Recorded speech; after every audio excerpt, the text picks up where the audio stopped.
Hi, History Makers. Eric here. While we're working on our upcoming season of Making Gay History, I wanted to share with you a special episode of another podcast that I think you'll be interested in. It's from Revisionist History. That's best-selling author Malcolm Gladwell's podcast that re-examines something from the past and asks whether we got it right the first time. This episode is about the TV sitcom Will and Grace, which first aired almost 25 years ago. Millions of viewers loved it. I did not. But after listening to the episode you're about to hear, I've got a new appreciation for how Will and Grace may very well have made gay history by transforming how average Americans think of homosexuals. A tipping point that led to vast public support for things like marriage equality. But I'm getting ahead of the ever-inquisitive Malcolm Gladwell. In this episode of Revisionist History, Malcolm talks to the show's executive producers, learns about the gatekeepers they had to go through to get Will and Grace on the air, and explores the show's subversive role in changing hearts and minds at a time when television's broad reach still had the power to do just that. Here's the episode now. And if you like what you hear, you can find more Revisionist History wherever you get your podcasts.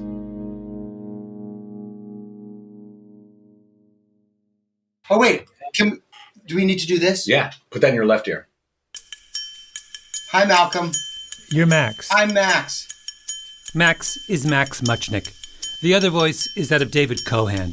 They're two old friends and screenwriting partners who got on a Zoom call with me with only one set of earphones between them. Can you hear him? I'm not kidding. Because we're connected. Is it going through your ear? Wait, Max, can you not hear me? I can, but I'm hearing you through the wrong channel, I believe. So hold on one second. Okay. Hey, He'd never leave, am I right? I called them up to talk about a television show they'd created together almost 30 years ago. A show that over the years I've become nostalgic for. By the way, they finally solved the problem of the one set of earphones by sitting on top of each other. Did you have an agenda when you were conceiving of this show?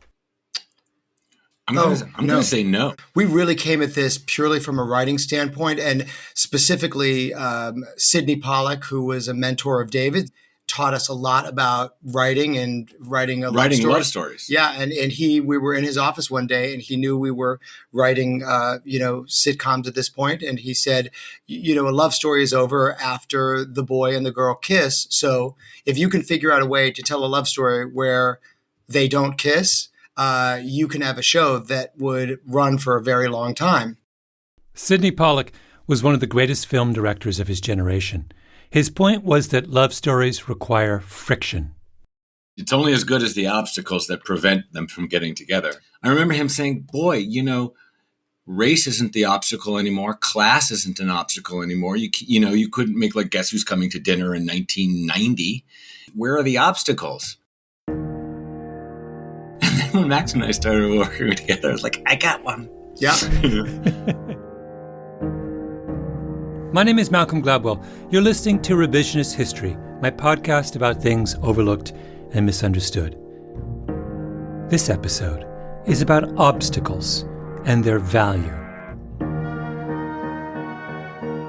And about whether stories and storytellers do more good in the world when they are faced with barriers that they're forced to overcome.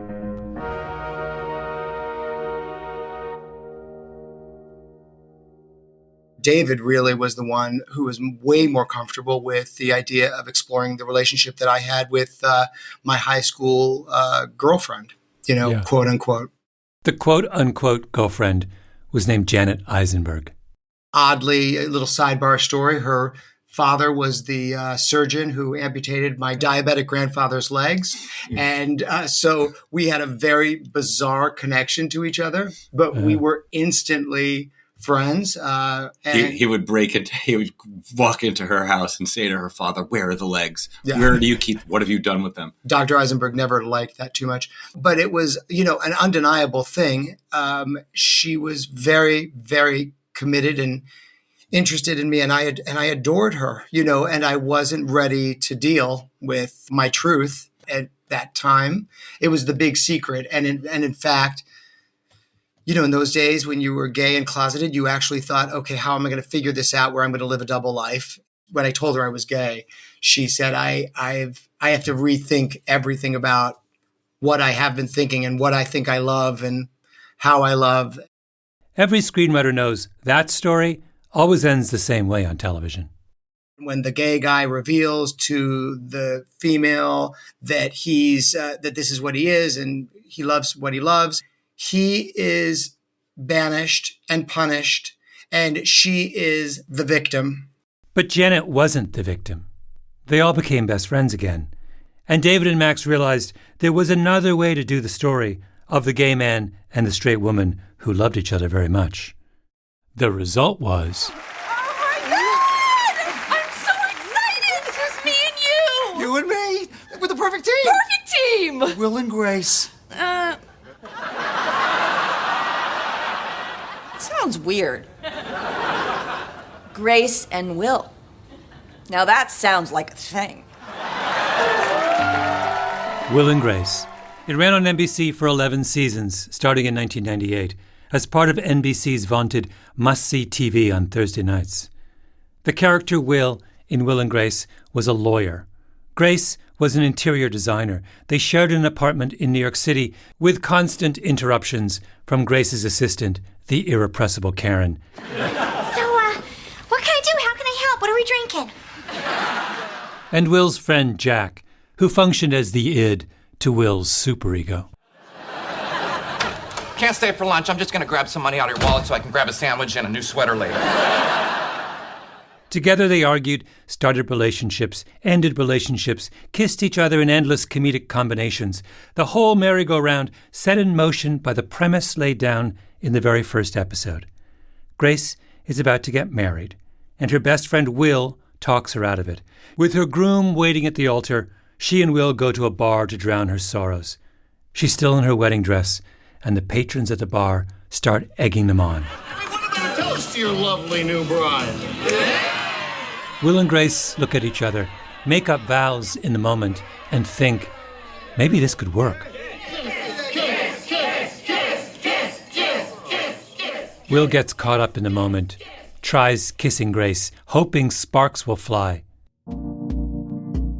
Sparks do not fly. And with an obstacle like that, a love story can go on forever. David Cohan came from a showbiz family. His father, Alan Buzz Cohan, was a writer and producer on The Carol Burnett Show. His métier was variety specials throughout the 70s and 80s and 90s. That was any variety special that was on, there was a good chance he was the writer on it. But and you should know, the night that David and I won the Emmy for Best Show, and we got on the phone with Buzz from the back of the limo, Buzz said to us, all you have to do is win 24 more, and then you have my record beat. There ended up being multiple Cohans in television, including David's sister Genji, who wrote for shows like Sex and the City and The Gilmore Girls before going on to create the Showtime series Weeds and the Netflix show Orange is the New Black. Look at you, Blondie. What'd you do? Aren't you not supposed to ask that question? I read that you're not supposed to ask that. You read that? Well, you studied for prison? When people refer to the current era of television as the Golden Age, they're referring to shows like Orange is the New Black. It could only be made by streamers like Netflix or HBO or Apple TV. It was edgy and unflinching. It had the first major transgender character on television, played by Laverne Cox. Multiple realistic lesbian relationships. Tell us what's different about, or what was different about pitching for Netflix. What's awesome about Netflix is they not only say yes, they say yes and shoot a whole season. Genji Cohen was invited to speak on a panel at a Vanity Fair conference. They eliminate the pilot process, which is so wasteful. Normally in television, the people with an idea for a show make a test episode first, a pilot, which is then critiqued and massaged and shown to focus groups while the network figures out whether it wants to say yes to a full season. Netflix just listened to Genji Cohan's pitch for Orange is the New Black and said, go for it. Give the story as much time as it needs. You're not limited to everything in the kitchen sink in 1 hour. And when you go into a room and say, yeah, go make 13 hours of that, that's a dream come true. Genji Kohan's show represents the new paradigm in prestige TV. Give the creator what they want. Now, compare Genji's experience with what her brother David went through back in the 1990s, when the show that would become Will and Grace was still in development. In the late 1990s, Netflix was just a little startup sending out DVDs by mail. Television was dominated by the old-line broadcast networks, NBC, ABC, CBS, and Fox. Max and David first had to sell their show idea to Warren Littlefield, the head of the entertainment division at NBC. And they hedged their bets. Max and David come in with a pitch, and their pitch was a large ensemble comedy. And then at the very end, there were like the Will and Grace characters over here in the corner. And I was like, stop, wait a second. That's the show. Like, that's the core of the show. Put that relationship front and center. That's what I want to see. Of course, Max and David said, well, look, we'd love to do that show, but are you going to put that on television?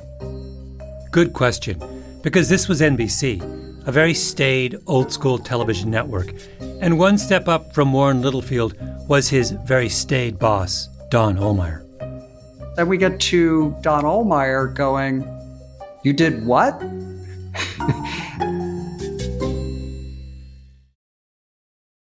And I said, yeah, it's a script. Most scripts don't work. It's development. And I just brushed him off. I wouldn't engage in the discussion of the right or wrong. Did he think this is not a good idea because it's not commercial, or did he think Don Ohlmeyer, have a personal objection to that kind of a show? I think his primary concern was we will never get advertisers to go into this. We are a broadcast network. Our revenue is based upon advertising. And advertisers historically are not groundbreakers. And advertisers will reject this. And this is a bad idea. Don't do it. A show with a gay man at the center on national TV? Littlefield and his screenwriters had a big obstacle. Now, they had to find a way around it.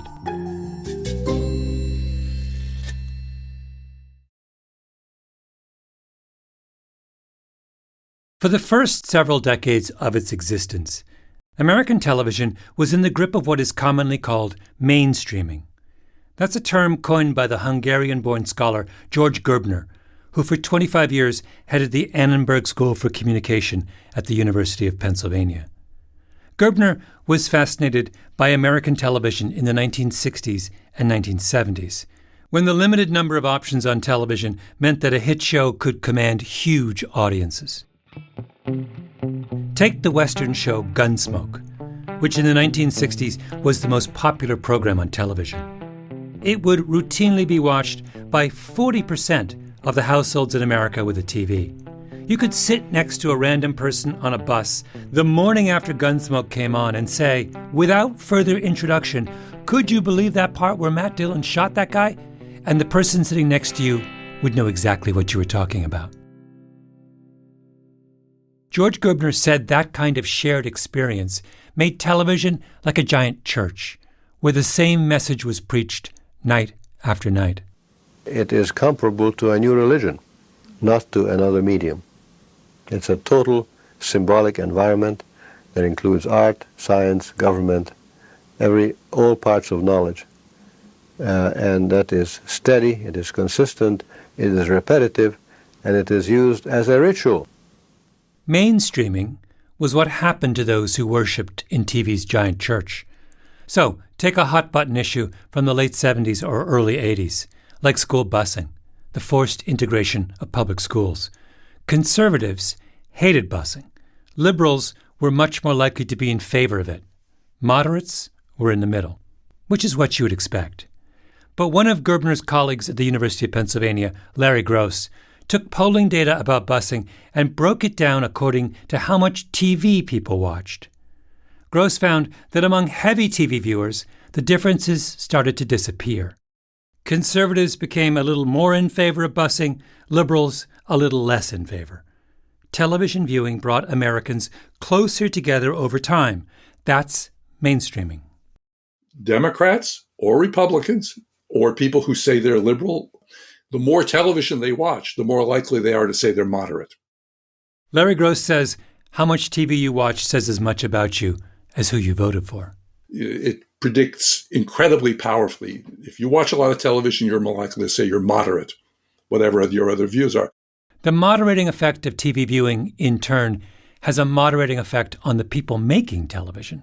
Because if you are competing to be the show that the majority of the country is watching, you have to make a show that's acceptable to the majority of the country. So this is what was going on at NBC in the late 90s.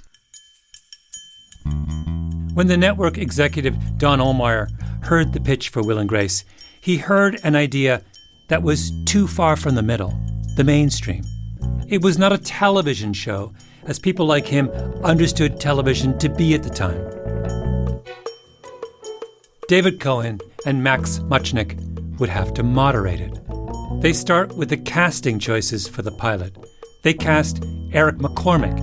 McCormick in real life is straight, conventionally handsome. Will, his character, is a lawyer, a corporate lawyer, not a profession according to the stereotypes of the late 90s that coded as gay. That was also a thing that we did very deliberately, was to show the world. In casting Eric, we had to do that. We had to make sure that type of guy was playing this part. That he could be, in other words, he was conceivable as a straight man. This is absurd. Maybe I don't wear my sexuality like a sash and a tiara the way Jack does, but I am willing to put my gayness up against anybody's. Yeah, he passed, to use a word of today. Yeah. You know, yeah. He was able to do that, and that just made it safe. The casting of Will was a moderating choice, and so too was the way the topic of sex was handled on the show. Am I allowed to use swear words? Yes. Yeah, a very famous director, Joel Schumacher, summed it up best. Naturally, we were having dinner at the foot of Joel's bed while he brushed his hair, and he was making Batman at the time. Max's dinner companion mentioned the show that Max had pitched to NBC, Will and Grace. Quick side note, you may have noticed an explicit label on this episode. Well, we have Joel Schumacher to thank for that. Children, cover your ears. He looked up and said, just make sure whatever you do, you don't make the show too butt-fucky. That's not what people want to think about. And he was really hitting something that was so real, and it is so true, and we kind of knew it. I'll let them suspend their beliefs while they watch this show and this fantasy, but I need them to know when that character, goes off the air at 8:30, that actor is not going home and having anal sex. Casting, mainstreamed. Content, mainstreamed. Then comes the choice of a director. They picked Jimmy Burrows, the famous Jimmy Burrows, who co-created the show Cheers, and who directed episodes of virtually every sitcom from the 1970s on. Phyllis, Rhoda, Third Rock, Friends, Frasier. Jimmy Burrows is as straight down the middle as you can get. To Warren Littlefield, he was the median strip on Hollywood Boulevard. I said to Don Ohlmeyer, hey, that script that, you had a problem with, whatever, it's really good. We love it. It's on your desk. It's in your in file. We're going to make it. And Jimmy Burrows is going to direct it. And that was kind of like a wall that Don didn't quite know what to do with. So Littlefield brings in Jimmy Burrows, Mr. Moderation, and Mr. Moderation naturally moderates the show still further. Here he is in an interview with the Television Academy. I knew how difficult homosexuality would be to middle America. So I told Max and David, I think we should try the first year to make America believe that Will's going to recant and marry Grace.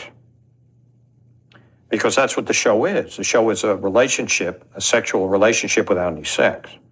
They filmed the pilot. One final obstacle remains. Bob Wright, head of the whole NBC network. Bob Wright is a staunch Republican, grew up Catholic on Long Island, public school kid, started out as a lawyer at General Electric, later worked in their plastics division. He has a house in Palm Beach. He's president of the Palm Beach Civic Association. Bob Wright's idea of a radical act is doing a donut in his golf cart in the parking lot of the Palm Beach Country Club. In the end, it doesn't matter what anyone else at NBC thinks about Will and Grace. The only way the show is going to get on the air is if Bob Wright says yes. Bob Wright is your mainstreaming test. Bob Wright hops in the company jet and flies out to Los Angeles from New York for a special screening of the Will and Grace pilot episode. 35, 40 people in the room. The show's future is in the balance. The lights come up after the screening. The room is quiet. Don Ohlmeyer's there, and Bob Wright goes, "That's the best thing we've ever had our logo on." Wait, are you kidding me? Bob Wright said that? Bob Wright said that. So I, of course, was like, game over. Like, Don's not going to do anything. No one's going to put up a wall. We own it. We love it. And the number one guy just put his seal of approval. I'm like, that's it. We're putting it on the air.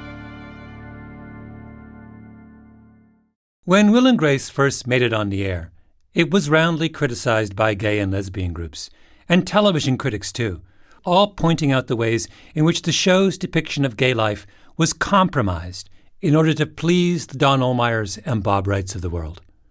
Like the fact that this was a show about gay men in New York City in the late 1990s, and there was no mention of HIV. None. We could never quite crack a story where that was going to be genuinely funny coming from these characters. Funny was their way of staying right in the middle. I always thought that we needed to approach all of the gay stuff in the same way that I approached coming out to my family, with love and with sensitivity and with caring about the way that the people that I was giving this new information to were going to receive it. This bothered a lot of people. And I understand that, but by a lot of people, meaning organizations like GLAD and activists and ACT UP, they just thought it was bullshit and we were soft pedaling it. I think another thing is that, at no point were we trying to, get idea or promulgate some ideology ever. It was always, what would this person that we knew, what would Max do in this situation? What would Janet do in this situation? We were never thinking in terms from the outside in. We're basically from a show business background. Our families come from this. It's a trade. It was the trade in the town that we grew up in. And we understand the work aspect of it, how to survive. And because of all of that, we knew our number one job was to entertain the largest number of people we could every week. That was the job. That was the job. But what about Jenji Kohan, David's sister? She never had to ask Netflix the question, are you going to put Orange is the New Black on television? She never had to bring in Mr. Moderation. She never had to avoid taboo topics. Netflix loved that she explored taboo topics. Now, the obvious response here is to say, why would we want to go back from Jenji's world to her brother's, to the compromises and sacrifices? Netflix and all the other streamers have brought us an explosion of quality and choice. Television has never been better. But this is why we do thought experiments, to consider the possibility that what we think of as obvious might be wrong.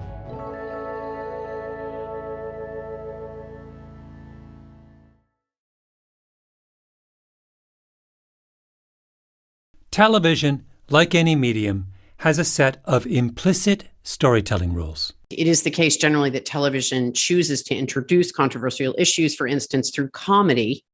That's Bonnie Dow, who teaches at Vanderbilt University and who many years ago, back in the glory days of broadcast television dominance, wrote a brilliant paper about the norms of television. The same thing's true with depictions of gay characters, is that they show up in sitcoms, right? Which are these 30-minute vehicles in which a problem is introduced and then the problem is solved by the end of the episode. And it's a very comforting form. It's very funny, and it allows for something to be treated lightly. Dow identified 4 rules. Let's call them Dow's rules. Rule 1, a gay character cannot be the lead in any story. They can only be secondary characters, whose gayness is an issue that creates resolution.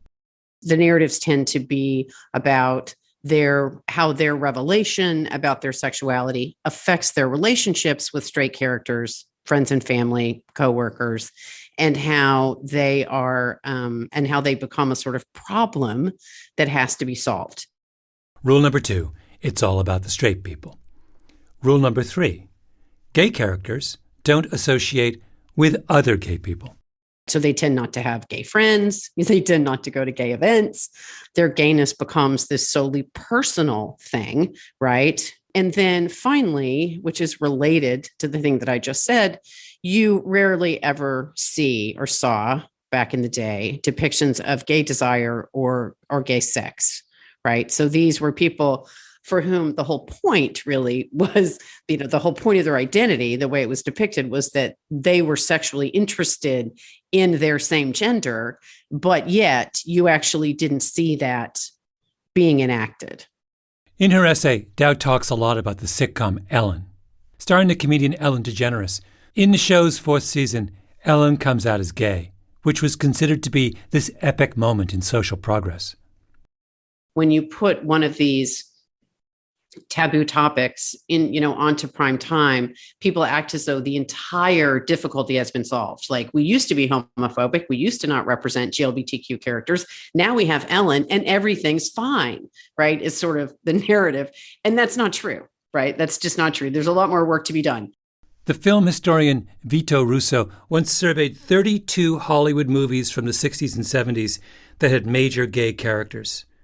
18 of those characters were murdered, 13 committed suicide, and 1 was castrated. Ellen was definitely a step up from that. But Ellen left all the other rules intact. Her identity, a problem to be solved. I mean, just listen to Ellen's struggle as she comes out to her friend Susan. I mean, why can't I just say the truth? I mean, be who I am. I'm 35 years old.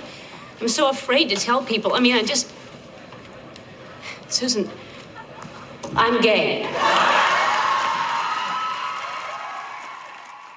Ellen was just baby steps. But do you know what show wasn't baby steps? Will and Grace. That's the truth that so many critics missed. Yes, getting Will and Grace greenlit at NBC meant that the character Will had to be essentially a straight guy who just claimed to be gay. And the screenwriters had to spend a full season pretending that Will and Grace might eventually get together. Gay characters could kiss, but not much else. And HIV could never come up at all, even though HIV was the central issue in gay life in the 1990s. Will and Grace drove activists crazy, but they missed the point. Beneath that moderate exterior, Will and Grace was deeply subversive because it broke every one of Dow's rules. Gay characters central to the narrative. Check. Yeah, FYI, folks, most people that meet me do not know that I am gay. Jack, blind and deaf people know you're gay. Homosexuality, not a problem to be solved. Check. Am I a bad gay man? Yes. How can you answer that so easily? Because yesterday when I saw that you didn't leave me any milk for my coffee, I remember saying, bad gay man. Bad gay man. Gay people hanging out with other gay people. Check. Have you asked anyone to dance? Have you talked to anybody? Have you done anything? I can't. Like, everyone's judging me. Well, of course they are. It's a gay bar. Acknowledgement of gay desire? Check. Especially when Jack gets going. Here he is with Grace. Oh, you want to be useful? Help the man standing behind you with the big package. Grace, don't tease me. Hello. Grace Adler Design? I'll sign for it. Just your names, sir. I don't need your phone number.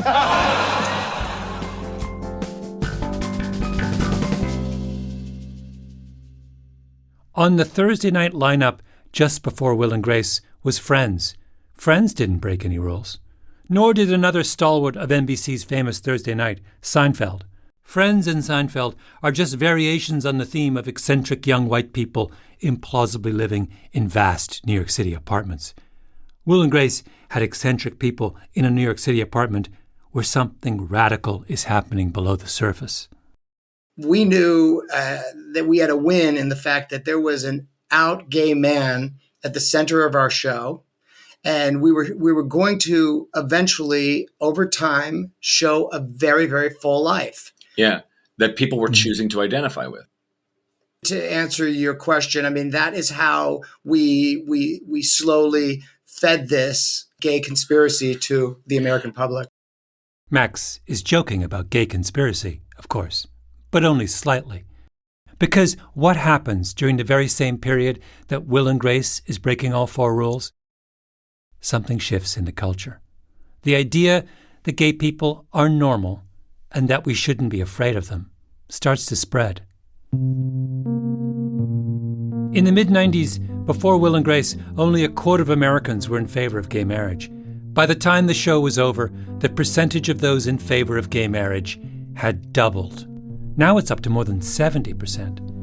And everyone moved in that direction, young and old, black and white, a shift in public opinion almost without parallel in American history. The idea of gay marriage is mainstreamed. I think Will and Grace probably did more to educate the American public than almost anything anybody's ever done so far. Do you remember Joe Biden's famous comment on Meet the Press back in 2012 when he was vice president? And I think that people fear that which is different. Now they're beginning to understand. He was right.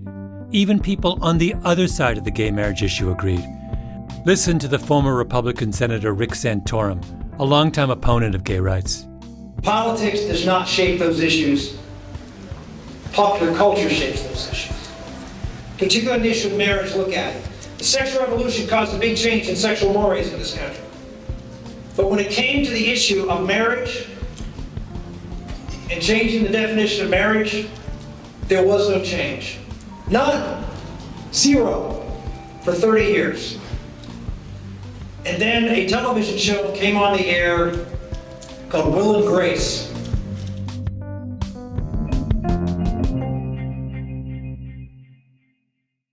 Could a television show today change minds in the way that Will and Grace changed minds? No, not a chance. Will and Grace started in the late 1990s, right at the tail end of the big church era in broadcast television. It had an audience. Will and Grace, at its peak, had about 17.5 million viewers, which translates to a rating of about 12. I watched Will and Grace all the time. So did everyone I knew.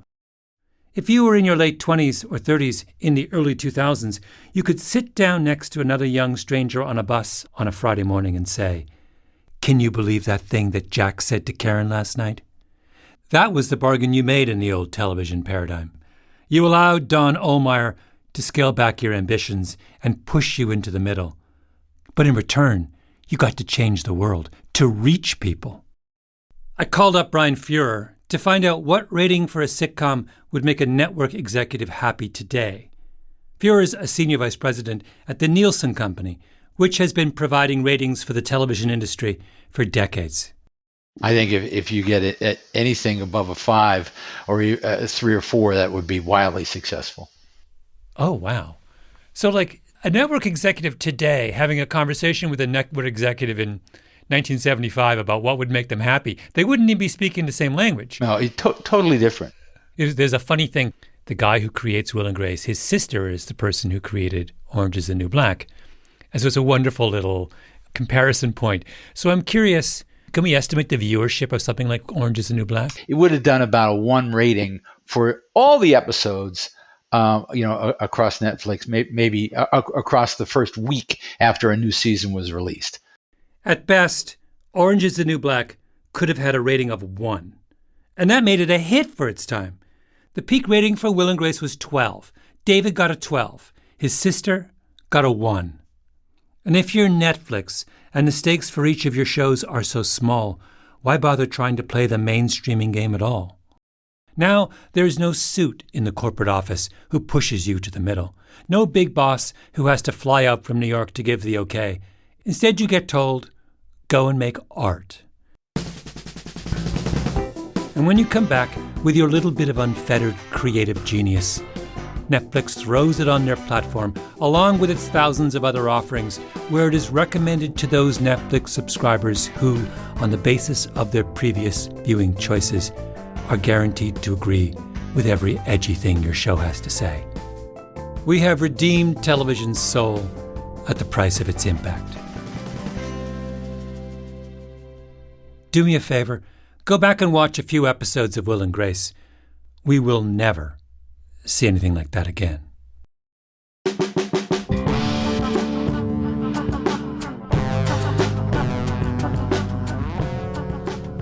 Revisionist History is produced by Eloise Linton, Lee Mengistu, and Jacob Smith, with Tolly Emlin and Harrison Vijay Choi. Our editor is Julia Barton. Our executive producer is Mia Lobel.